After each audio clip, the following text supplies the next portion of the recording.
ಸರ್ವಜ್ಞತಾದಿ ಉತ್ತಮೋತ್ತಮ ಶಕ್ತಿಯುಕ್ತ ನೆನೆಸುತ್ತೆ, ಜಗವೆಲ್ಲ ಪ್ರೇರಿಸುತ್ತೆ, ನಿಜಕರ್ತನು ಅಹನು ಈಶಾ.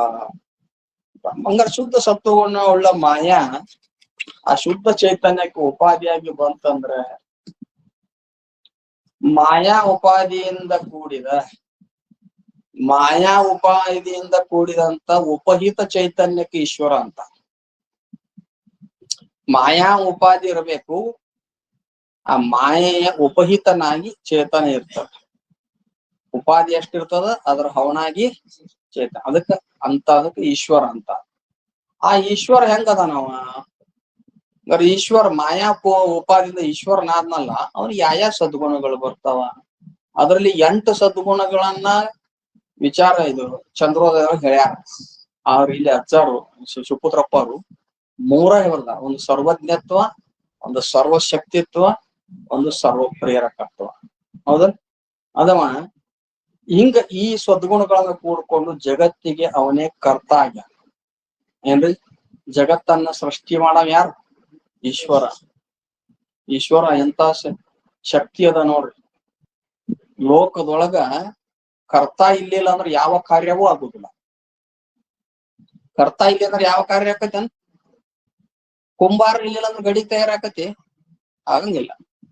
ಅದಕ್ಕ ಗಡಿಗೆ ತಯಾರಾಗಬೇಕಾಗಿತ್ತ ಹೆಂಗ್ ಕುಂಬಾರ ಬೇಕು, ಗಣಪತಿ ತಯಾರು ಮಾಡ್ಬೇಕಾಗಿತ್ತ ಒಬ್ಬ ಕಲಾಕಾರ ಹೆಂಗ ಬೇಕು, ಹಂಗ ಈ ಜಗತ್ತ ನೋಡ್ರಿ ಎಷ್ಟು ವಿಚಿತ್ರ ಜಗತ್ತದ. ಭೇದ ರೂಪ ಉಳ್ಳ ಜಗತ್. ಒಂದೇ ಒಂದು ಜಲ ಏನ್ರಿ ಈಚಲ ಗಿಡವನ್ನ ಆಶ್ರಯಿಸಿ ಮದ್ಯಪಾನ ಆಗ್ತವ. ಅದೇ ಒಂದು ಜಲ ತೆಂಗಿನ ಗಿಡವನ್ನ ಆಶ್ರಯಿಸಿ ಅಮೃತ ಆಗ್ತವ. ಅಮೃತ ಸ್ವರೂಪ ಅಲ್ಲ ಎಳನೀರ್. ನೋಡಿ ಎಷ್ಟು ಫರಕ್ ಅದ ನೋಡಿ ಅದ್ರಾಗ. ಅದೇ ಒಂದು ಜಲ ಬೇವಿನ ಗಿಡವನ್ನ ಆಶ್ರಯಿಸಿ ಕಹಿ ಆಗ್ತವ. ಆದ್ರೆ ಬ್ಯಾರೆ ಗಿಡದ ರಸ, ಮಾವಿನ ಗಿಡ ಅದು ಇದು ಆಶ್ರಯಿಸಿ ಒಗರು ಆಗ್ತದೆ. ಆ ಫಲದಲ್ಲಿ ಮತ್ತೆ ಸಿಹಿ ರೂಪದಿಂದ ಆಗ್ತದೆ. ಒಂದು ಗಿಡದ ಒಂದು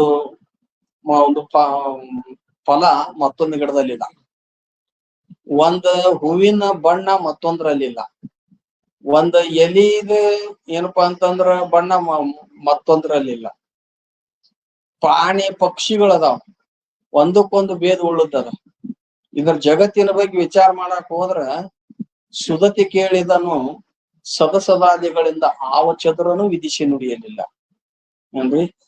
ಎಷ್ಟು ವಿಚಾರ ಮಾಡಿ ನೋಡಿದ್ರು ಒಬ್ಬ ಜೀವ ಇದನ್ನ ಹೆಂಗ ರಚನೆ ಮಾಡಿರ್ಬೇಕು, ಈ ಜಗತ್ ಹೆಂಗ ಆತು ಅಂತ ನೀ ವಿಚಾರ ಮಾಡಕ್ ಹೋದ್ರ ನೀ ಅಲ್ಲ, ಬ್ರಹ್ಮನು 100 ಕೋಟಿ ಆಯುಷ್ಯ ಕಳೆದ್ರು ಅವ್ರಿಗೆ ಗೊತ್ತಾಗಂಗ ನೀ ಏನ ಎಟ್ರ. ಅದಕ್ಕ ಅಂತ ಈ ಜಗತ್ತು ವಿಶಾಲವಾದ ಜಗತ್ತನ್ನ ಸೃಷ್ಟಿ ಮಾಡ್ದಾರ ಯಾರು? ಅದಕ್ಕ ಒಬ್ಬ ಸೃಷ್ಟಿ ಮಾಡ್ಬೇಕಾಗಿತ್ತು ಅಂದ್ರ ಆ ಈಶ್ವರನೇ ಕರ್ತ. ಈಶ್ವರ ಕರ್ತ ಅದಾನಂತಂದ್ರ ಆ ನೋಡ್ರಿ, ಒಂದ್ ಕಾರ್ಯವನ್ನ ತಯಾರು ಮಾಡ್ಬೇಕಾಗಿತ್ತಂದ್ರ ಕಾರ್ಯದ ಜ್ಞಾನ ಅವನಿಗೆ ಕರ್ತಾನಿಗಿರ್ಬೇಕು. ಈ ಕುಂಬಾರದನಪ್ಪ, ಎಲ್ಲರನ್ನು ಗಡಿಗೆ ತಯಾರು ಮಾಡಕ್ ಬರ್ತೈತೇನು? ಅವ್ ಏನು ಗೌಂಡಿ ಕೆಲಸ ಮಾಡೋಂಗ್ ಹೋಗಿ ಗಡಿಗೆ ತಯಾರು ಮಾಡಿದ್ರ ಏನ್ ಮಾಡ್ತಾನ ಅವ? ಕುಂಬಾರ ಗಡಿಗೆ ತಯಾರು ಮಾಡ್ಬೇಕಾಗಿತ್ತಂದ್ರ ಮಣ್ಣಿನ ಜ್ಞಾನ ಇರ್ಬೇಕು, ಆ ಘಟದ ಜ್ಞಾನ ಇರ್ಬೇಕು, ಘಟ ಹೆಂಗ್ ತಯಾರು ಮಾಡ್ಬೇಕನ್ನೋ ಜ್ಞಾನ ಇರ್ಬೇಕು. ಹೌದಲ್ಲ?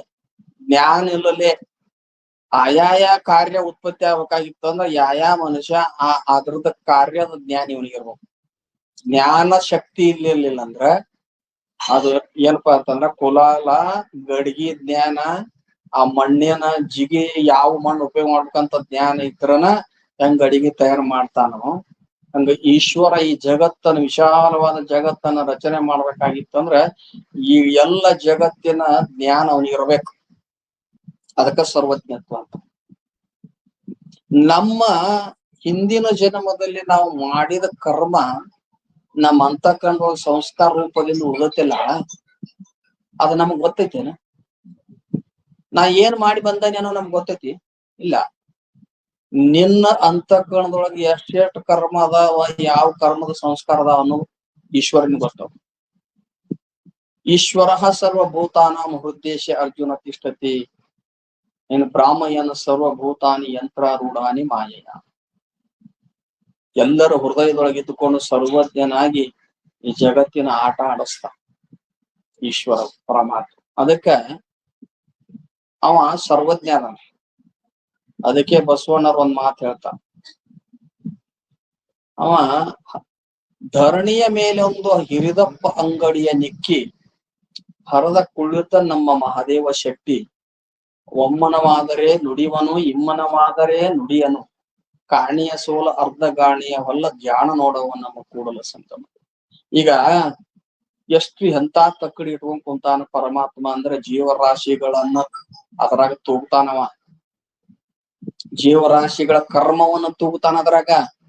ಬಂಗಾರ ತೂಕ ಮಾಡೋದು, ಅವು ಆ ಸಣ್ಣ ಸಣ್ಣ ತೂಕ ಮಾಡೋದು, ಬಂಗಾರ ತೂಕ ಮಾಡೋದು ದೊಡ್ಡ ತಕ್ಕಡಿ ಹೆಂಗಿರ್ತಾವ, ಕೆಂಟಲ್ ಗಟ್ಲೆ ಇರ್ತಾವ ಹಂಗಿರ್ತಾವ. ಅದನ್ನು ಕಾಜಿನಿದ್ರಾಗ ಇಟ್ಟಿರ್ತಾರ. ಯಾಕ ಗಾಳಿಗೆ ಸ್ವಲ್ಪ ಹೆಚ್ಚು ಕಡಿಮೆ ಆಗಬಾರ್ದು ಕಾ ಅಂತ ಹೇಳಿ ಅದನ್ನ ಬಂಗಾರ ತೂಕ ಮಾಡುವಾಗ ಕಾಜ್ ಮುಚ್ತಾರ. ಅಷ್ಟು ಕಿಮ್ಮತ್ತಿಂದ ಬಂಗಾರದೈತಲ್ಲ. ಹಂಗ ಜೀವರಾಶಿಗಳ ಕರ್ಮವನ್ನು ತೂಗ್ತಾನ. ನೀ ಏನ್ ಮಾಡಿ ಬಂದಿ, ಪಾಪ ಮಾಡಿ ಬಂದಿದಿ, ಈಗರ ಚಲೋದ ಬೇಡ್ತೀವಿ, ನಿನ್ ಕೊಡವ್ರ ಯಾರು? ಪಾಪ ಮಾಡಿದಿಪ್ಪ, ನಿನಗ ಪಾಪಕ್ಕ ಫಲ ದುಃಖ ಆಗ್ಬೇಕ ಬೇಡ? ನೀ ಎಂದ್ರ ಜೀವ ಪಾಪ ಮಾಡಿ ದುಃಖ ಬೇಡ್ತೀಯ? ನೀನು ಮಾಡೋದು ಕೆಟ್ಟ ಕೆಲಸ, ಬೇಡುದು ಚಲೋ ಅಂತೀವಿ. ಆದ್ರೆ ಕೊಡಾವ ಯಾರು? ಕೊಡಾವ ನೀ ಬೇಡ್ದಂಗ್ ಕೊಟ್ಕೊಂತ ಹೋಗಿದ್ರಿ ಯಾ ಜೀವನ ದುಃಖಿ ಹಾಕಿದ್ದಿಲ್ಲ, ಪಾಪ ಮಾಡೋದು ಬಿಡ್ತಿದ್ದಿಲ್ಲ, ದುಃಖಿ ಹಾಕಿದ್ದಿಲ್ಲ. ಹಂಗಾರ ನೀ ಮಾಡಿದ ಕರ್ಮಕ್ಕ ಫಲ ಕೊಡಾವ ಈಶ್ವರದ. ನೀ ಒಲ್ಲೆ ಅಂದ್ರು ನಿನ್ನ ಆ ಜನ್ಮಕ್ಕೆ ಹೋಗಿ ಹಾಕ್ತಾನ. ಹೌದು, ನೀ ಬಾಳ ಪಾಪ ಮಾಡಿದೆ ಅಂದ್ರೆ ಗಿಡ ಮರ ಕ್ರಿಮಿಯಾಗಿ ಹುಡ್ತಿಯಲ್ಲ ನೀನು. ನೀ ಒಲ್ಲೆ ಅಂದ್ರು ಬಿಡ್ತಾನೆ ನಾವ? ಇಲ್ಲ. ಸರ್ವಜ್ಞ ಇರ್ಬೇಕಲ್ಲ. ಸರ್ವಜ್ಞ ಇದ್ದಾವನೆ ಹಿಂದಿಂದು ಜಗತ್ತಿನ ಹಿಂದಿನ ಜೀವರಾಶಿಗಳ ಕರ್ಮ ಏನದ, ಈಗಿಂದು ಮುಂದಿಂದು ಎಲ್ಲಾ ಜ್ಞಾನ ಇರ್ತತಿ ಅವನಿಗೆ, ಈಶ್ವರನಿಗೆ. ಅಂತ ಸೃಷ್ಟಿ ಏನ್ ಮಾಡ್ತಾನವ, ಅದಕ್ಕ ಸರ್ವಜ್ಞತ್ವ ಅಂತ ಕರೀತಾರ. ಏನ್ರಿ, ಈ ಪ್ರಪಂಚ ಹೆಂಗಾಯ್ತು ಅಂತ ತಿಳಿಯಾಕ ಹೋದ್ರ ಎಂತ ಪಂಡಿತನು ಕೂಡ ಅವನಿಗೆ ಹೊಳೆಯೋದಿಲ್ಲ. ಅಂತ ಜಗತ್ತನ್ನ ಸೃಷ್ಟಿ ಮಾಡ್ತಾನ. ಅವ್ರವ್ರ ಜೀವರಾಶಿಗಳ ಕರ್ಮಕ್ಕೆ ತಕ್ಕಂತೆ ಸುಖ ದುಃಖ ರೂಪ ಫಲ ಕೊಡ್ತಾನ. ಅದಕ್ಕೆ ಅವ ಸರ್ವಜ್ಞ ಅದಾನ. ಅಂತ ಸರ್ವಜ್ಞನಾದಂತ ಪರಮಾತ್ಮ ಏನ್ರಿ, ಅವನಿಂದನ ಏನಾಗ್ತದೆ ಅಂತಂದ್ರೆ ಎಲ್ಲ ಕಾರ್ಯವು ಸಿದ್ಧಿ ಆಗ್ತದ. ಬರೀ ಜ್ಞಾನ ಶಕ್ತಿ ಒಂದಿದ್ರ ಸರ್ವಜ್ಞತ್ವ ಇದ್ರ ಒಂದ್ ನಡೆಯಂಗಿಲ್ಲ. ಅದಕ್ಕ ಕಾರ್ಯಶಕ್ತಿನೂ ಬೇಕಾಗ್ತದೆ. ಏನ್ರಿ, ಬರೀ ಜ್ಞಾನ ಶಕ್ತಿ ತಿಳಿದ ಅಂದ್ರ ಬರೀ ತಿಳಿದ ಅವ ಅಂತಾನವ ಕುಲಾಲ್ ಅಂತಾನ, ಕುಂಬಾರ ಅಂತಾನ, ನನಗ್ ಗಡಿಗೆ ಮಾಡೋದು ಗೊತ್ತದ, ಅದು ಮಣ್ಣು ಎಂತ ತರ್ಬೇಕನ್ನೋದು ಗೊತ್ತಂತ. ಅವ್ ಮಣ್ಣು ತರಬಲ್ಲ, ಗಡಿಗೆ ಮಾಡಬಲ್ಲ. ಯಾಕ? ಆ ಶಕ್ತಿನೇ ಇಲ್ಲ ಅವ್ನಿಗೆ. ಏನ್ರಿ, ಆ ಶಕ್ತಿ ಬೇಕ ಬೇಡ? ಅವಾಗ ಆರಾಮಿಲ್ಲ, ನೆಲ ಹಿಡ್ಕೊಂಡ್ ಬಿದ್ದಾನ. ನೆಲ ಹಿಡ್ಕೊಂಡ್ ಬಿದ್ದಾನ, ಗಡಿಗೆ ತಯಾರು ಮಾಡಕ್ ಗೊತ್ತತಿ ಅಂತಾನ. ಮತ್ತ ಮಣ್ಣು ತರ್ಬೇಕಂತಾನ. ಇವ್ ನೆಲ ಹಿಡ್ಕೊಂಡ್ ಬಿದ್ದು ಮನುಷ್ಯ ಕುಂಬಾರನ್ ಗಡಿಗೆ ತಯಾರು ಮಾಡಕತ್ತೇನ? ಶಕ್ತಿ ಬೇಕಲ್ಲ ಶರೀರದಾಗ. ಹೋಗಿ ತಗೊಂಡ್ಬರ್ಬೇಕ, ಅದನ್ನ ಮಣ್ಣು ಹದ ಮಾಡ್ಬೇಕ, ಅದ್ ತುಳಿಬೇಕ, ಚಕ್ರದ ಮ್ಯಾಲ ಅದ್ ತಿರುಗಿಸಿ ಮಾಡ್ಬೇಕು. ಒಂದು ಕಾರ್ಯಶಕ್ತಿನೂ ಬೇಕಲ್ಲ. ಜ್ಞಾನ ಶಕ್ತಿ, ಇಚ್ಛಾಶಕ್ತಿ, ಕ್ರಿಯಾಶಕ್ತಿ ಮೂರು ಬೇಕಲ್ಲ. ಹೌದಲ್ಲ? ಈಗ ಜ್ಞಾನ ಶಕ್ತಿ ಅದ, ಸರ್ವಜ್ಞನ ಅದಾನ ಈಶ್ವರ. ಒಂದು ಕಾರ್ಯಶಕ್ತಿ ಬೇಕಲ್ಲ. ಒಂದು ಅವನ ಕಾರ್ಯಶಕ್ತಿ ಎಲ್ಲಿಂದ ಬಂತು ಅಂದ್ರ ಮಾಯಾ ಉಪಾದಿಯಿಂದ ಬಂದ. ಅರಿಯುತ್ತಿರದ ಅಸಮರ್ಥನಿಂದ ಆವ ಕಾರ್ಯವು ಅನುವಾಗದಾಗಿ. ವಿವೇಕ ಚಿಂತಾಮಣಿಗೆ ಒಂದ್ ಮಾತು ಹೇಳ್ತಾರೆ, ಅರಿಯುತ್ತಿರದ ಅಸಮರ್ಥನಿಂದ ಆವ ಕಾರ್ಯವು ಅನುವಾಗದಾಗಿ. ಯಾವನಿಗೆ ಸರ್ವಜ್ಞತ್ವ ಇಲ್ಲ ಅಂದ್ರೆ ಆ ಕಾರ್ಯದ ಬಗ್ಗೆ ತಿಳುವಳ ಜ್ಞಾನ ಇಲ್ಲ, ಯಾವನು ಅಸಮರ್ಥದ, ಆ ಕಾರ್ಯವನ್ನ ಮಾಡುವುದರಲ್ಲಿ ಅಸಮರ್ಥದಾನ, ಅವನಿಂದ ಯಾವ ಕಾರ್ಯವೂ ಸಿದ್ಧಿ ಆಗುವುದಿಲ್ಲ. ಅದಕ್ಕ ಬರೀ ಸರ್ವಜ್ಞದಾನ ಈಶ್ವರ ಅಂದ್ರೆ ಅಷ್ಟೇ ಸಾಲಂಗಿಲ್ಲ, ಅವನು ಸರ್ವಶಕ್ತನೂ ಅದಾನ. ಸರ್ವಶಕ್ತಿತ್ವ ಎಲ್ಲಿಂದ ಬಂತು ಅಂದ್ರ ಅವನಿಗೆ ಮಾಯಾ ಉಪಾದಿಯಿಂದ ಬಂತು. ಮಾಯಾ ಉಪಾದಿಯಿಂದ ಅವನಿಗೆ ಸರ್ವ ಶಕ್ತಿತ್ವ ಅಂದ್ರ ಅವ ಸರ್ವಶಕ್ತನಾದ. ಅವನಲ್ಲಿ ಒಂದು ಅಘಟಿತ ಘಟನಾ ಶಕ್ತಿಯುಳ್ಳ ಒಂದು ಮಾಯಾ ಅದ. ಅಘಟಿತ ಘಟನಾ ಶಕ್ತಿಯುಳ್ಳ ಮಾಯಾ ಅದ. ಅಲ್ರಿ ಒಬ್ಬ ಇಂದ್ರಜಾಲ ಆಟಗಾರ ಏನೇನು ಸೃಷ್ಟಿ ಮಾಡಿ ತೋರಿಸ್ತಾನ ನೋಡಿರಿಲ್ಲ. ನಿನಗ ಅವ್ ಸುತ್ತಲೂ ನಿಂತಿರ್ತಾರ ಇಂದ್ರಜಾಲ ಆಟಗಾರ, ಒಂದ್ ಡಬ್ಬ್ಯಾಗ ಏನ್ರ ಒಂದ್ ಹಳ್ಳರ ಮಣ್ಣರ ಏನ ಒಗದಂಗ್ ಮಾಡ್ದವ್ನ ರೊಕ್ಕ ಮಾಡಿ ತೋರಿಸ್ತಾನ, ಅಥವಾ ಏನೊಂದ್ ಹಾವರ ಮಾಡಿ ತೋರಿಸ್ತಾನ, ಅಥವಾ ಒಬ್ಬ ಹೆಣ್ಮಗಳು ಅಥವಾ ಒಬ್ಬ ಗಂಡ್ಮಗ ಇದ್ರ ಅಂತರ್ಲೆ ನಿಲ್ಲಿಸ್ತಾನ. ಹಂಗ ಇಷ್ಟೆಲ್ಲಾ ಒಂದು ಆ ಇಂದ್ರಜಾಲ ಆಟ ಆಡವ ಶಕ್ತಿ, ಬರೀ ಇಂದ್ರಜಾಲ ಶಕ್ತಿಯಿಂದ ಇಷ್ಟೆಲ್ಲಾ ಮಾಡಿ ತೋರಿಸ್ತಾನ. ಈ ಮಾಯಾ ಅನ್ನೋದು ಅಘಟಿತ ಘಟನಾ ಶಕ್ತಿ ಉಳುತ್ತದೆ. ಆ ಅಘಟಿತ ಘಟನಾ ಶಕ್ತಿಯಿಂದ ಅವನಲ್ಲಿ ಈಶ್ವರನಲ್ಲಿ ಏನಾಗ್ತದೆ ಅಂತನೋ ಒಂದು ಕಾರ್ಯದ ಶಕ್ತಿ, ಕ್ರಿಯಾಶಕ್ತಿ ಬರ್ತದೆ. ಕ್ರಿಯಾಶಕ್ತಿ ಬರ್ತದೆ. ಅದಕ್ಕ ಇವರು ಯಾರು ಶಂಕರ ಭಗವತ್ಪಾದಾಚಾರ್ಯ ಹೇಳ್ತಾರ, ಅಘಟಿತ ಘಟನಾ ಪಟಿಯಸಿ ಸಾಮಾಯ. ಅದಕ್ಕೆ ಇನ್ನೊಂದು ಶ್ರುತಿ ಹೇಳ್ತಾರ, ಪರಾಸ್ಯ ಶಕ್ತಿ ವಿವಿಧೈವ ಶ್ರೂಯತೆ. ಅಂದ ಪರಮಾತ್ಮನಲ್ಲಿ ಒಂದು ಶಕ್ತಿ ಅದ, ಮಾಯಾ ಶಕ್ತಿ ಅದಲ್ಲ, ಆ ಶಕ್ತಿಯಿಂದ ಈಶ್ವರನಿಗೆ ಸರ್ವಜ್ಞತ್ವ ಬರ್ತದೆ. ಅವನು ಸರ್ವಶಕ್ತನಾಗಿರ್ತಾನ, ಎಲ್ಲ ಕಾರ್ಯವನ್ನ ಮಾಡ್ತಾನ. ಅಂದ್ರೆ ಕರ್ತುಂ ಅಕರ್ತುಂ ಅನ್ಯತಾ ಕರ್ತುಂ, ಅವನು ಮಾಡಬಹುದು, ಮಾಡದೇ ಇರಬಹುದು, ಅನ್ಯ ರೂಪದಿಂದಲಾದ್ರೂ ಮಾಡಬಹುದು.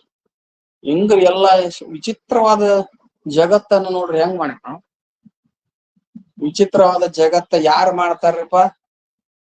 ಈ ಶರೀರ ಆಗೈತಲ್ಲ, ಯಾರಿಂದ ಹಿಂಗಾಗೈತಿ ಇದು? ನಮ್ ತಂದೆ ತಾಯಿಯಿಂದ ಈ ಶರೀರ ಹುಟ್ಟೈತಿ ಅಂತಂದ್ರ ಆಯ್ತ್ರಪ್ಪ, ತಂದೆ ತಾಯಿ ನಿಮಿತ್ತಕ್ಕೆ ಕಾರಣ ಅದಾರ. ತಂದೆ ತಾಯಿನೇ ಪೂರ್ಣ ಇದಕ್ಕೆ ಕಾರಣರಾಗಿದ್ರ ಅವನ ಮಗಗ ಅವ ಕುಂಟಾಗಬಾರ್ದು, ಕುರುಡಾಗಬಾರ್ದು, ಸರ್ವಾಂಗ ಭರಿತನಾಗಿರ್ಬೇಕಾಗಿತ್ತು, ಒಳ್ಳೆ ಬುದ್ಧಿವಂತ ಮಗ ಆಗ್ಬೇಕಾಗಿತ್ತು ಅಂತ ಬೇಡ್ತಾರ ಎಲ್ಲಾರು.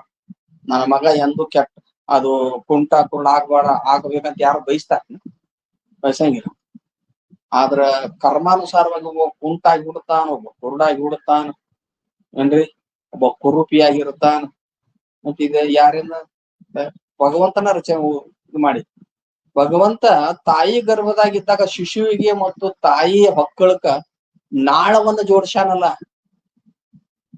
ಅನ್ನ ಉಂಡ ತಾಯಿ ಅನ್ನ ಉಂಡಿರ್ತಾಳ, ಅದ ಅನ್ನದ ರಸ ಮಗುವಿಗೆ ಹೋಗ್ತದಲ್ಲ, ಅಲ್ಲಿ ಯಾರು ರಚನೆ ಮಾಡಿದ್ರು? ಪೈಪ್ ಜೋಡ್ಸಿ ಬಂದಿರ್ನಿ ಯಾರು? ಇಲ್ಲ. ಭಗವಂತ ಎಷ್ಟು ಒಂದು ಇದು ಕೊಟ್ಟಾನ್ರಿ, ಇದು ರಚನೆ ಮಾಡ್ಯಾನಲ್ಲ, ಈ ಹೆಬ್ಬಳ್ಳಿ ಇರ್ಲಿಲ್ಲ ಅಂದ್ರೆ ಏನ್ ಹಾಕೈತಿ ನೀವ? ನಿಮ್ಗೆ ಎಲ್ಲದಕ್ಕೂ ಇದು ಬೇಕಾಗ್ತದ ನೋಡ್ರಿ, ಹೌದಲ್ಲ? ಬಹಳ ವಿಚಿತ್ರ ಅದ.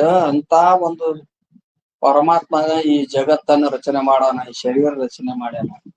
ಅವನ ದಿವ್ಯ ಶಕ್ತಿ ಒಂದು. ಅದಕ್ಕ ಅಂತ ಶಕ್ತಿಯಿಂದ ನೋಡ್ರಿ, ವಿಶ್ವಾಮಿತ್ರ ಮಹರ್ಷಿಗಳು ತಮ್ಮ ತಪೋಶಕ್ತಿಯಿಂದ ಪ್ರತಿ ಸೃಷ್ಟಿಯನ್ನ ಮಾಡಿದ್ರು. ಸ್ವರ್ಗಲೋಕವನ್ನು ಸೃಷ್ಟಿ ಮಾಡಿ ತ್ರಿಶಂಕುನ ಸಲುವಾಗಿ. ತ್ರಿಶಂಕು ಅವನ ಸಲುವಾಗಿ ಪ್ರತಿ ಸ್ವರ್ಗವನ್ನು ಸೃಷ್ಟಿ ಮಾಡ್ಯಾರ. ತಪೋಬಲದಿಂದ ಯಾವ ಉಪಾದಾನ ಕಾರಣವನ್ನ ಸ್ವೀಕಾರ ಮಾಡ್ಲಿಲ್ಲ. ಸ್ವರ್ಗ ತಯಾರು ಮಾಡ್ಲಿಕ್ಕೆ ಯಾವ ಉಪಾದಾನ ಕಾರಣವನ್ನು ಸ್ವೀಕಾರ ಮಾಡ್ಲಿಲ್ಲ. ಅವ ತ್ರಿಶಂಕು ಶರೀರ ಸಹಿತವಾಗಿ ಸ್ವರ್ಗಕ್ಕೆ ಹೋಗ್ಬೇಕಂತ ಬೇಡ್ಕೊಂಡ. ಯಾರ ಹತ್ರ ಅಂದ್ರೆ ವಶಿಷ್ಠ ಮಹರ್ಷಿಗಳ ಹತ್ರ. ವಶಿಷ್ಠ ಮಹರ್ಷಿಗಳಂದ್ರು, ನೀ ಶರೀರ ಸಹಿತವಾಗಿ ಸ್ವರ್ಗಕ್ಕೆ ಹೋಗಕ್ ಬರಂಗಿಲ್ಲ, ಈ ಶರೀರ ಇಲ್ಲೇ ಬಿಡ್ಬೇಕಾಗ್ತದ, ಜೀವ ಅಲ್ಲಿ ಹೋಗ್ತದ, ಅಲ್ಲಿ ದೇವತಾ ಶರೀರವನ್ನು ಪ್ರಾಪ್ತಿ ಮಾಡ್ಕೊಂತ. ಆದ್ರೆ ಈ ಶರೀರ ಸಹಿತವಾಗಿ ಕಳ್ಸಾಕ ನಂಗ ಆಗ್ಲಿಲ್ಲ. ಅವಾಗ ವಿಶ್ವಾಮಿತ್ರ ವಶಿಷ್ಠ ಮಹರ್ಷಿಗೆ ವಿರೋಧ ಮಾಡ್ತಿದ್ರು. ಎಲ್ಲಾರು ನನಗ ಏನು ನಾ ಬ್ರಹ್ಮರ್ಷಿ ಆಗ್ಬೇಕಂತೇನಿ. ವಶಿಷ್ಠ ಮುನಿಗಳು ಬ್ರಹ್ಮರ್ಷಿ ಅನ್ಮಲ್ರಂತ ಬಹಳ ವಿರೋಧ ಮಾಡ್ಕೊಂಡಿದ್ರು. ನಾ ಕಳಿಸ್ತಾನೆ, ನಿಮ್ ಗುರುಗಳ ಕಳಿಸ್ಲಿ ಏನಾತ, ನಾನು 60,000 ವರ್ಷ ತಪಸ್ ಮಾಡೀನಿ, ನಾ ಕಳಿಸ್ತಾನೆ. ಆಯ್ತು ಅಂತೇಳಿ ಅವ ವಿಶ್ವಾಮಿತ್ರ ಶಿಷ್ಯ ಆದವ ತ್ರಿಶಂಕು. ಅವನ್ ತಪೋಬಲದಿಂದ ಮ್ಯಾಲ ಸ್ವರ್ಗತನನು ಕಳಿಸಿದ್ರು ಅವ್ರು ವಿಶ್ವಾಮಿತ್ರ. ಆದ್ರೆ ಇಂದ್ರಾದಿ ದೇವತೆಗಳು ಅಲ್ಲಿ ಬಾಗ್ಲ ಬಂದ್ ಮಾಡ್ಕೊಂಡ್ರು. ಏನಂತ? ನೀ ಬರಂಗಿಲ್ಲ, ಈ ಶರೀರ ಬಿಟ್ಟು ಬರ್ಬೇಕು, ಈ ಶರೀರ ತಗೊಂಡ್ ಬರಂಗಿಲ್ಲ, ಪ್ರಾಕೃತಿಕ ಶರೀರ ಬಿಟ್ಟು ಬರ್ಬೇಕು. ಹಳ್ಳಿ ಬೀಳ್ತಿದ್ದ ಅವನ ತಪೋಶಕ್ತಿಯಿಂದ ತಡೆ ಹಿಡಿದು ಯಾರು? ವಿಶ್ವಾಮಿತ್ರ. ಅವನಿಗಾಗಿ ಒಂದು ಸೃಷ್ಟಿ ಮಾಡಿದ್ರು. ಇನ್ನಾದ್ರೂ ತ್ರಿಶಂಕು ಏನ್ರಿ, ತ್ರಿಶಂಕು ಇನ್ನಾದ್ರೂ ಕೂಡ ಆಕಾಶ ಮತ್ತು ಇದು ಸ್ವರ್ಗಲೋಕ ಮತ್ತು ಮರ್ತ್ಯ ಲೋಕದ ನಡುವೆ ಇನ್ನೂ ಅದಾನಂತ, ಜೋತಾಡಕತ್ತಾನಂತ. ಸರ್ಪಭೂಷಣ ಶಿವಗಿಗಳು ಒಂದು ಮಾತು ಹೇಳ್ತಾನ, ಯಾವ ಎಂತ ತಪ್ಪು ಇವು.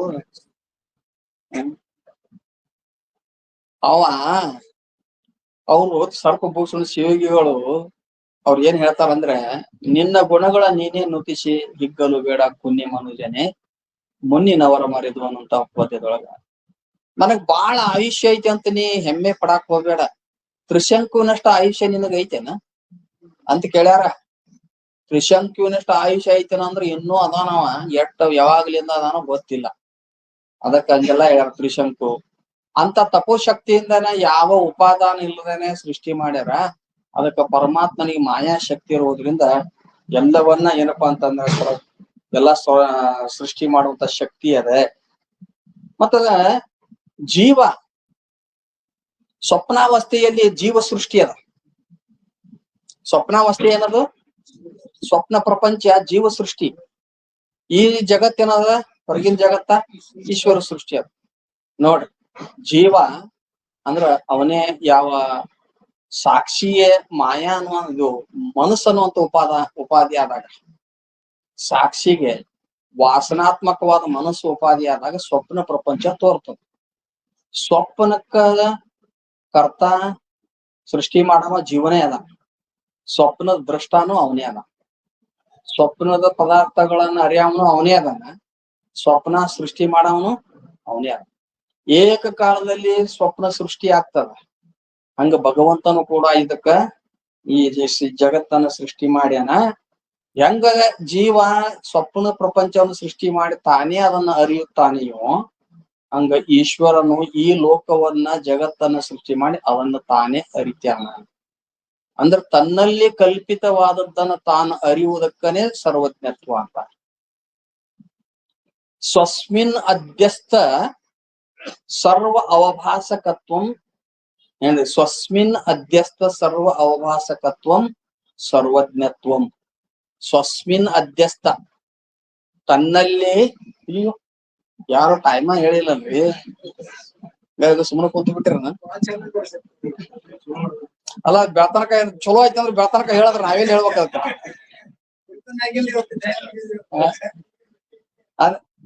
ಅದಕ್ಕ ಸ್ವಸ್ಮಿನ್ ಅಧ್ಯಸ್ಥ ಅಂದ್ರ ತನ್ನಲ್ಲಿ ಅಧ್ಯಸ್ಥವಾಗಿರುವಂತ ಈ ಕಲ್ಪಿತವನ್ನ ತಾನೇ ಅರಿಯೋದಕ್ಕೆ ಸರ್ವಜ್ಞತ್ವ ಅಂತ. ಅವ ಸರ್ವಜ್ಞದಾನ ಅಂತ ಈ ರೀತಿಯಾಗಿ ಹೇಳ್ತಾರ. ಮುಂದೆ ವಿಷಯ ಮತ್ ನಾನು ಇವತ್ತಿನ ಸೇವನ್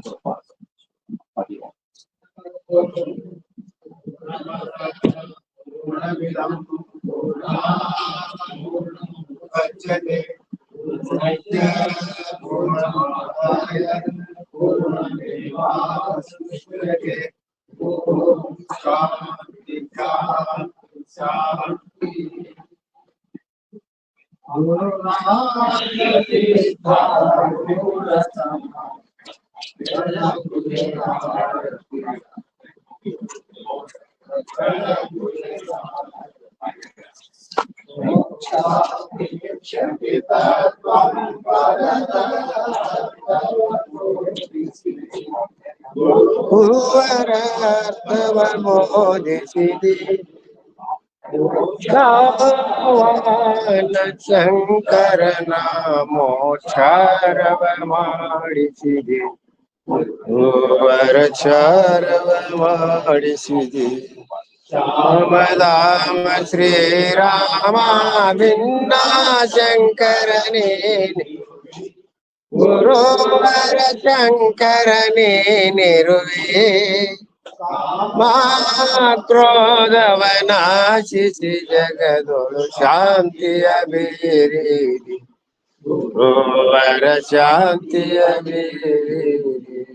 ಶರಣ ಭಜಕರ ದುರಿತ ವೃಂದವ ತ್ವರಿತದಿ ನಾಶಿಸಿ, ಗುರುವರ ತ್ವರಿತದಿ ನಾಶಿಸಿದೆ.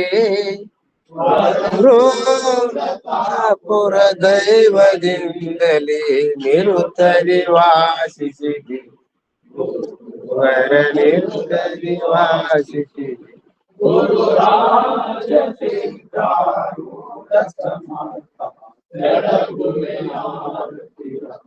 ಗುರುವರ ಬೆಳಗುವೆನಾರತಿಯ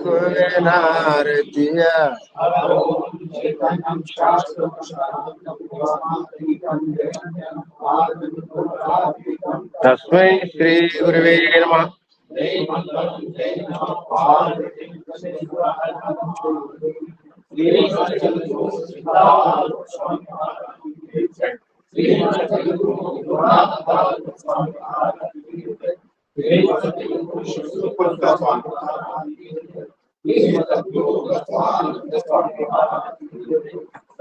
साधु संत महाराज की जय।